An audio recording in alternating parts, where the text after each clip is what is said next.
дар муассисаи давлатии китобхонаи миллии Тоҷикистон бо ташаббуси мақомоти иҷроияи ҳокимияти давлатии шаҳри Душанбе дар ҳамкорӣ бо Кумитаи давлатии сармоягузорӣ ва идораи амволи давлатии ҷумҳурии Тоҷикистон форуми байналмилалии сармоягузорӣ Душанбе Инвест 2021 баргузор гардид. Дар дораи форуми мазкур сармоягузорону соҳибкорони хориҷӣ ва маҳаллӣ, намоядагони созмонҳои байналмилалии молиявӣ ва шарикони рушди Тоҷикистон аз намоишгоҳи байналмилалии Тоҷикистон 2021 дида намуда, аз тадбирҳои ба нақша гирифташуда оид ба рушди инноватсионӣ ва саноатии иқтисоди миллӣ, вазъи кунунии фазои тиҷорат ва сармоягузорӣ, имкониятҳо ва механизмҳои ҳавасмандкунӣ ва сармоягузорӣ ба иқтисоди Тоҷикистон таваҷҷӯҳи зиёд зоҳир намуданд. Форуми мазкур дар дораи татбиқи барномаи байнидавлатии Иттиҳоди давлатҳои мустақил ва нақша чорабиниҳои мақомоти иҷроияи ҳокимияти давлатии шаҳри Душанбе оид ба омодагӣ ба баргузории чорабиниҳо дар дораи эълон гардидани Душанбе пойтахти фарҳангии Иттиҳод 2021 инчунин ҷалби сармоягузориҳои мустақими хориҷӣ ба соҳаҳои мухталифи иқтисодиёти шаҳр, муаррифии имкониятҳои сармоягузорӣ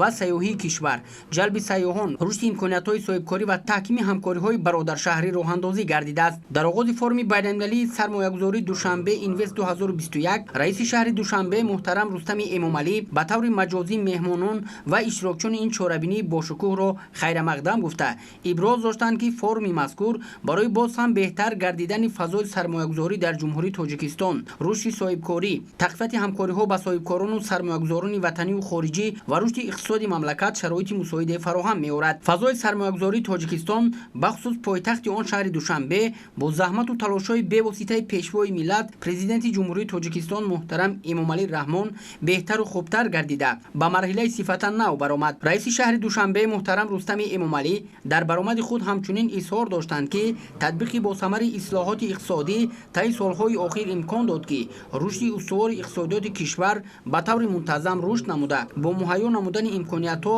ва додани имтиёзҳо ба фаъолияти соҳибкории хурду миёна ҳазорҳо ҷойҳои нави корӣ таъсис ёфта, сатҳи камбизоатӣ ба таври назаррас коҳиш дода шуд. ҳадаф аз баргузории ин форум ҷалб намудани сармояи хориҷӣ ва дастгирӣ намудани соҳибкорон ва дар ҳама соҳа, ки ба соҳибкорӣ машғул ҳастанд, барои ташкил намудани фазои амн, яъне ки осон ва муфид мебошад. Талош бар он медиҳем, ки дар оянда боз ҳамин форумҳо боз зиёдтару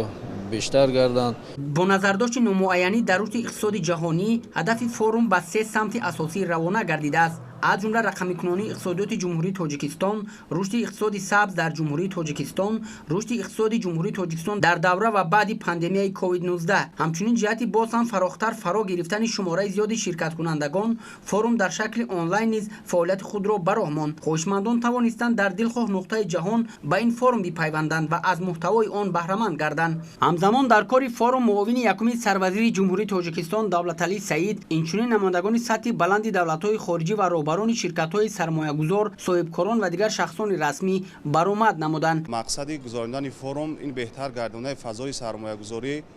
ва сармоягузорӣ намудан ба соҳаҳои гуногуни алоҳидаи шаҳр мебошад. дар форуми мазкур сармоягузорон аз кишварҳои хориҷӣ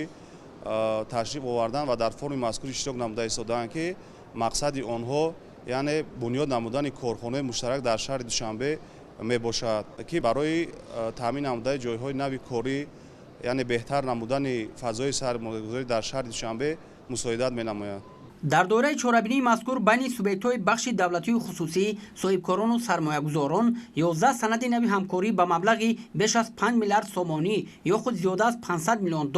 дар самти таъсиси корхонаҳои муштараки саноатӣ, аз ҷумла дар соҳаи саноати бофандагӣ, саноати дорусозӣ ва парвариши гиёҳҳои шифобахш, энергетика, маориф ва технологияи инноватсионӣ ба имзо расонида шуд. пас аз анҷоми қисмати расмии форум, кори минбаъдаи он дар 5 панелҳои алоҳида дар мавзӯъҳои саноатикунонӣ бо суръати кишвар, ҳадафи чоруми миллӣ, рақамикунонӣ соҳаи нақлиёт дар ҷумҳурии Тоҷикистон, имкониятҳои сармоягузорӣ дар соҳаи энергетика, рушди сайёҳӣ ва ҳунарҳои мардумӣ ва рушди содироти ҷумҳурии Тоҷикистон идома ёфт. Инчунин дар идомаи форум вохӯрии дуҷонибаи соҳибкорону сармоягузорон дар сиғаи соҳибкор бо соҳибкор, яъне B2B баргузор гардид. аввало аз миннатдорӣ аз роҳбари давлат миннатдории худро баён мекунем, ки дар ҳамин самти ҳамин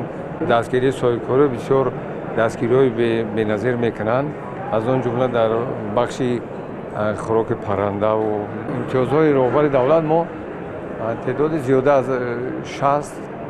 جای کاری را ما تشکیل کردیم. همین طریق سرمایه‌گذاران و صاحبکاران خارجی و محلی نمایندگان سازمان‌های بین‌المللی مالیاتی و شریکان رشد تاجیکستان از فرم بین‌المللی سرمایه‌گذاری دوشنبه اینوست 2021 دیدن نمودند و با سیاست دولتی در ساحه سرمایه‌گذاری و صاحبکاری آشنا گردیده از تدبیرهای به نشه گرفته شده عاید بر رشد اینوواسیونی و صنعت اقتصادی ملی، وضع کنونی فضای تجارت و سرمایه‌گذاری، امکانات‌ها و مکانیزم‌های هوسمندکنی و سرمایه‌گذاری به اقتصاد تاجیکستان مراغ ظاهر نمودند. در شهر دوشنبه 11 لایحه دولتی سرمایه‌گذاری با مبلغ 541 میلیون دلار ایالات متحده آمریکا عملی شده ایستاده است که از اول تطبیق تا این جانب زیاده از 422 میلیون دلار آن از خود کرده شده است. در ماه‌های ینور دکمبر سال 2020 در حدود شهر دوشنبه 45 کارخانه و تشکیلات با سرمایه خارجی فعالیت نموده به اقتصادیات شهر بیش از 155 میلیون دلار آمریکا مبلغ وارد نمودند که تقریباً 40% حجم عمومی واردات سرمایه خارجی جمهوری را تشکیل می‌دهد. از شماره عمومی کارخانه و تشکیلات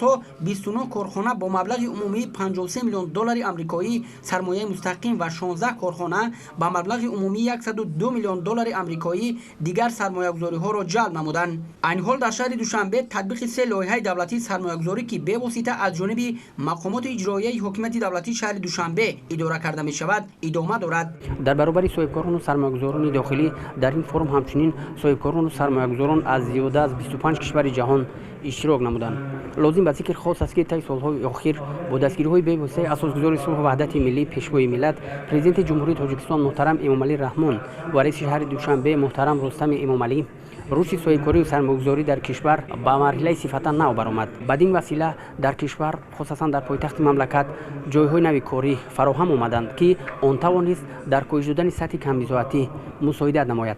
حافظ محمد علی، نوروزی سنت الله، مؤسسه دولتی کتابخانه ملی شهر دوشنبه، جهان نما.